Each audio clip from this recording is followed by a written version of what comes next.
like Kabbalistic. It was this level is this and this level is this, and there's Hamishkan plane and Mishkan Ha'edus, and they correspond to these two levels and those two levels, to the Avodas HaMoichin, Avodas HaMidas, the Avodah of the Koiches Pnimim, the Avodah of Tzadikim, in two levels in Tshuva, Shchin Tatata, Shchin Elah. He didn't really explain mitzvahs asay, mitzvahs loisay in the Avodah of Tzadikim. He didn't really explain what and why. He just put together different ways of looking at the two words in our pasuk, pekudei hamishkan, mishkan ha'edus. And the last thing he connected it is because there's the level of mitzvahs esar and vavke, the level of the midas of shem yudke vavke, and mitzvahs loisar be yudke, the level of intellect, yud is chachma and hey is bina. To be able to get back to explaining and understanding more about the different avodas and the different things that the Mishkan and Mishkan Ha'edus represent, so we need to understand this concept of Yudke versus Vavke, Moichin versus Midas. And that's going to be the primary discussion now about explaining and analyzing the idea of intellect, how intellect works, and how it's completely different than the emotions, than the midas. And from that, it's going to now make more logical sense to be able to understand about the Mishkan Ha'edus. An interesting point to remember that he's going to mention later on is that when you talk about testimony is not for something that's revealed. When do you need to have testimony? When do you need to have witnesses? When something is concealed, that's when you need to have testimony. So testimony shows on a higher level, a level that he's going to talk about now, the intellect, which is nistoris. Okay, second paragraph on the second page, Ois Gimel. All of this what we spoke about, the two levels of the Mishkan, the ordinary Mishkan, and Mishkan Ha'edus, Yudke versus Vavke, that Yudke is the Mishkan Ha'edus and the Vavke is the Mishkan, and this is intellect versus emotions and so on. This will all be understood by prefacing Amavur L'Kudei Torah. Let's explain L'Kudei Torah. She Yudke Heim Nistoros, the level of Yudke of Shem Yudke Vavke, which correspond to intellect, like we said before. These are the levels that are called Nistoris, like it says HaNistoris La Hashem Elokeinu. Those things that are concealed are for Hashem our God. And then V'Vavke Heim Niglos. It says V'haniglos lanu v'neinu, and those that are revealed to us and our children. V'haniglos, so this explains, V'ha is Vav K is niglos. The level of Vav K is revealed. The level of the emotions are called the level that's revealed. So now he's going to explain at a great length about the idea of intellect being internal for oneself and emotions being external for the other. The idea behind this is the Yudke and Moichin Bavavke Midas Kanal. Yudke is the level of intellect that we said before. Yud indicates the level of Chachma, because just like a point. Hey is the expansion of Bina. Vav is the level of Zeir Ampin, the Shisha Midas. The last Hey is Malchus. So that's all the Midas. So Yudke is the intellect and Vavke is the Midas. Who amongst the difference between intellect and emotions is the moichin hem la'atzmei, that intellect is for oneself, it's internal, midas hem l'zulasei, and midas are for the other, for outside. As we will speak about at length as follows. And just like it's by a human being that way, that by a person down here, the intellect is internal for himself, and the emotions are external for someone else. In a similar vein, it's above. The emotions are for the sake of the worlds. That is the purpose of the emotions. Like it says, 6 days were what was responsible for the creation of the world. In other words, the midas have to do with the creation of the world, not the level of Hashem's intellect. And so to so we explained that the olam needs, and as a result of the midas, rachmim, chsadim, and so on. The intellect is not directly connected to the world. The level of intellect are beyond the world.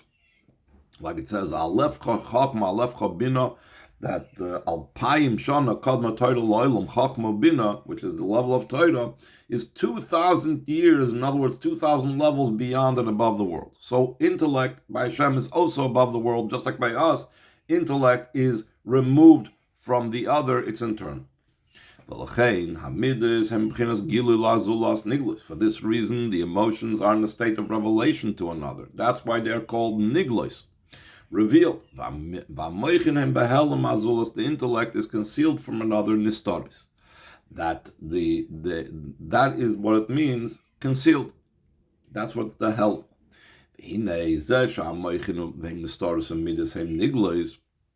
The idea that intellect is concealed and midas are revealed, it doesn't just mean in practice, but even before you put it into practice. In other words, it doesn't just mean that intellect, I sit and think by myself, and emotions is meant for someone else and is part of my interaction with someone else. It's more than that. The Rebbe is going to explain, I'll just give you a heads up. The Rebbe is going to explain, even when I share my intellect with someone else, it's really an internal thing. And even when I'm sitting by myself and experiencing an emotion, it's all about the other, as he's soon going to explain. The fact that the intellect is concealed and the midas are revealed, the intention and meaning behind this is the general idea of the emotions, gam hamidas shabalev, even the emotions in the heart, before he even reveals them to another. Hein beginnes niglois are the level of revealed. And on similar vein, the opposite way, the general idea of intellect,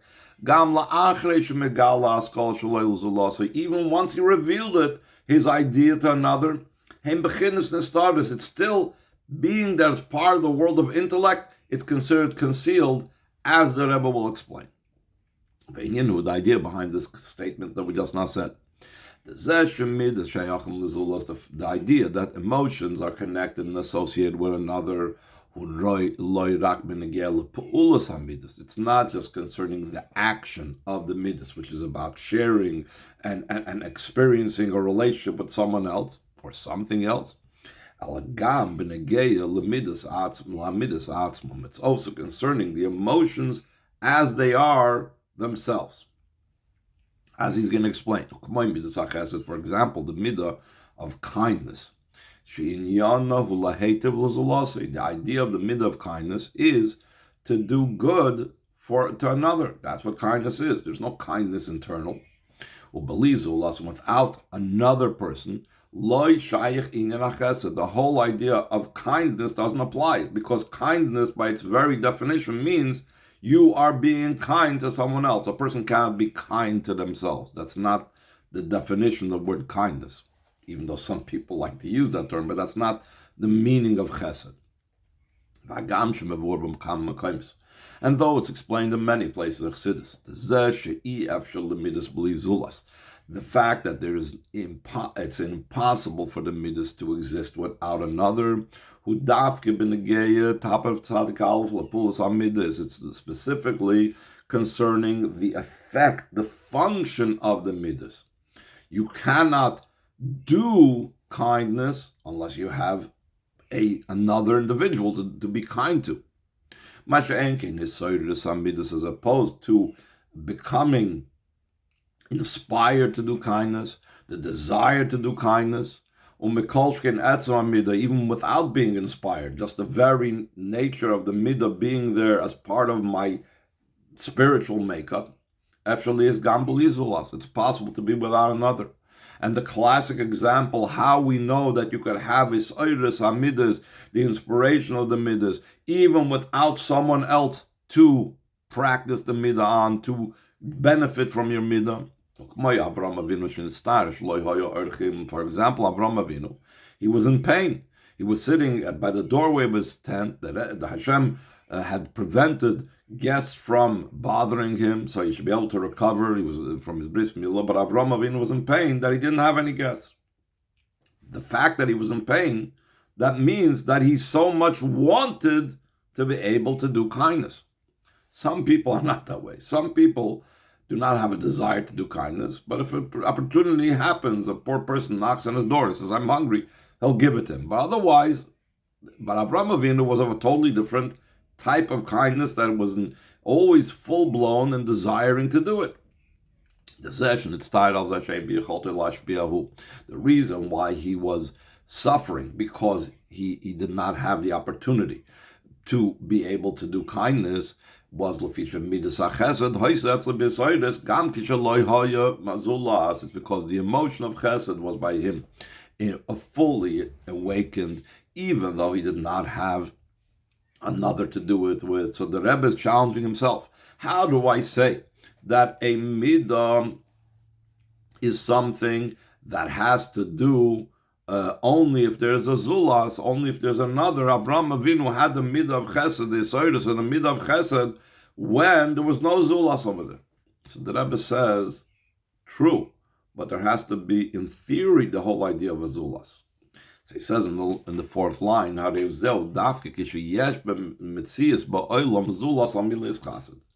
when is it possible to say that a person should be so inspired to do kindness and feel pain when he doesn't have anyone to be kind to?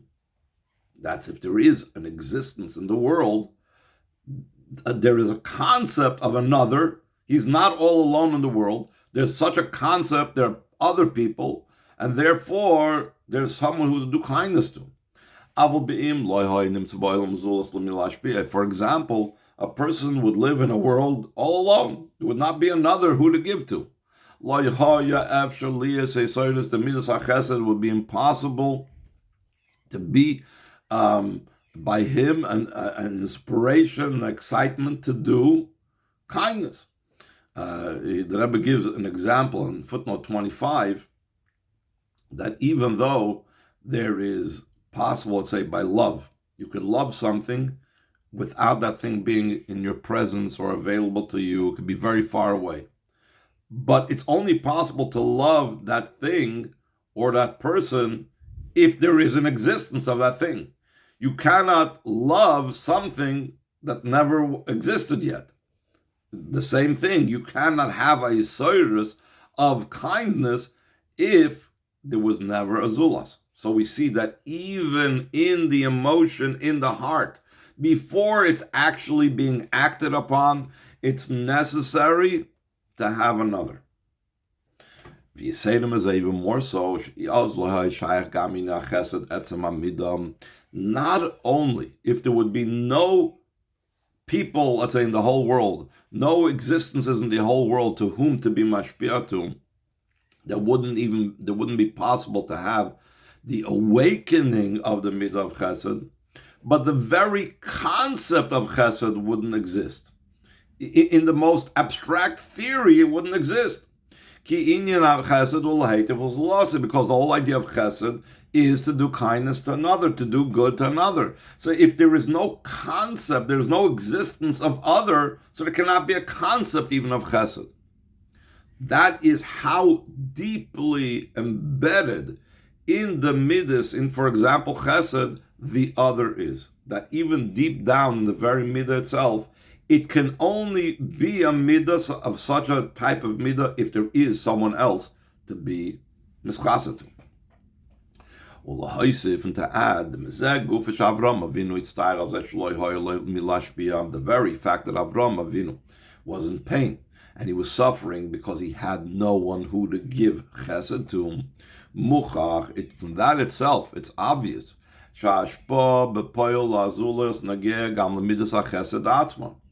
The actual giving of chesed, acting upon the chesed, matters to the very chesed itself. The tsar hu kishiyash. When does the idea of pain and suffering apply? That's only applicable if there's some deficiency, if there's something lacking. If somebody is not missing anything, he's not going to have an idea of pain and suffering over something. A person is in pain over something only if there's something that's lacking in their existence, lacking in their lives. The reason why Avraham Avinu was in pain and suffering because he had no capability to be mashpia, because the idea of chesed is to be mashpia. When there's no actual hashpah, is the midas chesed, the very midah of chesed itself, the way it is in my core being, is deficient because my midah needs that expression. So we see how deeply rooted the zulas is, the other is, when it comes to the midah of to midas. An example is midas chesed, but the truth is it's in all the midas. Now the flip side of it, how much the other does not occupy any importance when it comes to intellect, even when he's sharing the intellect. Just like in the emotions, even the midas themselves, before they are expressed, have a connection, have association to the other. In the similar vein is the corresponding opposite way in intellect. The fact that the intellect are for itself, beyond any connection with the other. It's not only concerning the intellect itself, because the idea of intellect is for himself. As opposed to the emotions,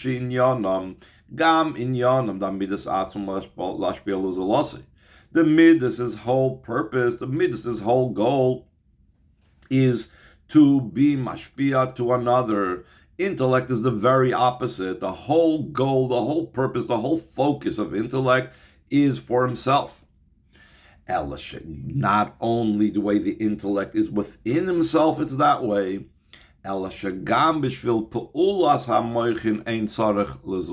Even for the sake of affecting and doing and operating one's intellect, there's no need for another. How do we see this? Very practically. Even if a person is sitting all alone without another person, is capable to come up with ideas. And though through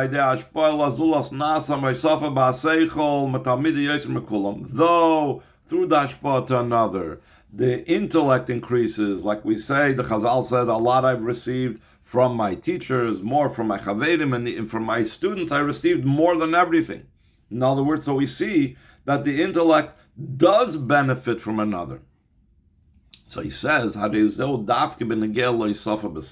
is only that it adds to the idea. It's not that the idea itself needs it, but the very idea itself, actually coming up with the idea, can also be without another. Even when he doesn't have anyone who to give to, he can come up with very great ideas and very deep ideas. We don't say, hold on, I need a Talmud to be able to reach my great depth of my knowledge. No. And even more so, just the opposite. To be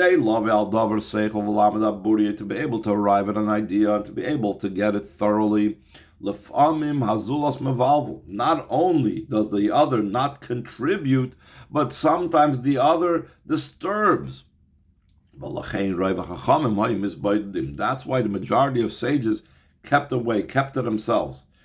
It wasn't out of haughtiness, it wasn't because of other reasons, it was just a function of intellect to be able to allow them to be able to come up with their great ideas and deep understanding. That being alone is beneficial. This is what Chazal said, when it came to matters of capital crimes. So Sanhedrin used to deal and discuss or used to consider the case the entire night after they received the testimony during the day. Upirish Rashi, and Rashi explains what's mean all the night. Each la'atzmai, every individual member of Sanhedrin by themselves. Because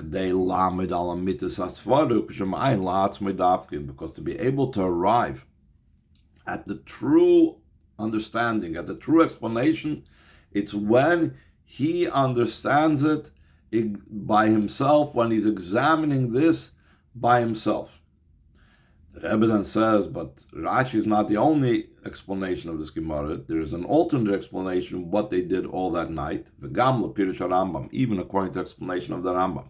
Shekol echad ha'noisim v'noisim ben zugay, that each one would be discussing this, not by themselves, but with a partner. Harezem ben zugay dafke, it's only his partner, v'loy kulam yachad, and not everybody together. In the footnotes, the Rebbe speaks about very interestingly that according to Rashi, there would be like 3 stages. When the whole Sanhedrin was there together, a second stage would be when they would learn discuss it, each one with their partner. They would pair off 2s by 2s. And then the third stage, the final stage, according to Rashi, was each one by himself. According to the Rambam, the Rebbe says there was only 2 stages. There was the stage of everybody together, and then there was each individual pair. When that took place was only by night, by day also. The footnote discussed this. But the main point that the Rebbe is trying to bring out is that for the full function of the mind, it works better with the least amount of people. So in other words, intellect is not about others. Intellect has to be focused on oneself. And it's only an increase of intellect that comes through a student. And the Rebbe even says in the footnote as well that increase in intellect that comes through being mashpia to another, it's not part of the nature of intellect itself. It's because of a certain thing that's called notz klasim b'soifon, because it reaches a very high source, sharing something with someone else. But really, it's not about the intellect at all. So in other words, the point is that in the world of intellect, it's completely not about sharing with someone else, the polar opposite of midas. Top of page, the 4th page, page side base, ois hey. That's why intellect is considered the concealed levels, and midas are the revealed levels. The midas, midas, since their concept, their purpose is to give over to another, so they are in a state of revelation. But what's it mean, revelation? El should be yoisam belev loy ba'adayin hagilu b'poil. When the emotions are still in the heart, so the revelation didn't actualize yet. But their purpose, their goal is to come to be revealed. Moichin and intellect, kivin shein yanim hu sheim la'atzmai. L'mayla mishachs l'zula, since the idea of intellect is that they are focused inward for themselves, beyond any connection with another. Therefore, even when he reveals his intellect, his ideas to another, who bechinas helam, it's in a state of concealment. What does that mean? It's in a state of concealment. So the Rebbe says, there's 2 points over here about the state of concealment that takes place with the intellect when I share it with another, since intellect is not about another. One point is the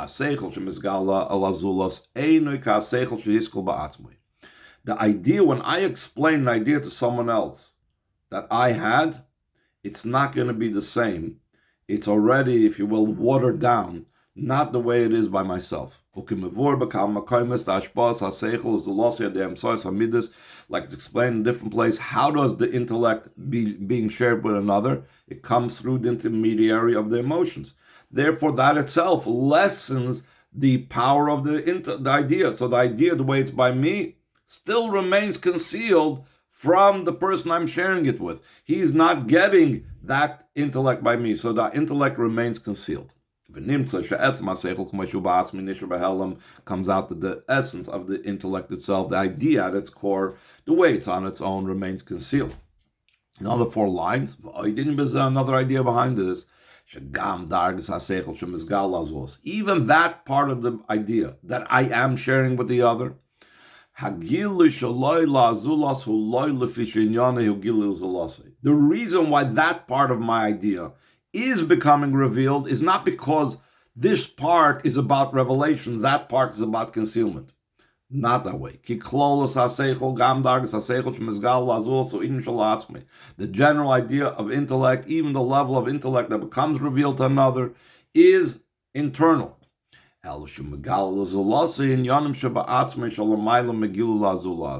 But he's taking things of his own, private things, that are beyond revelation, and he's sharing it with another. Because intellect, even that part that can be shared and can be transmitted, is not about the other. It's not about sharing and the zulas.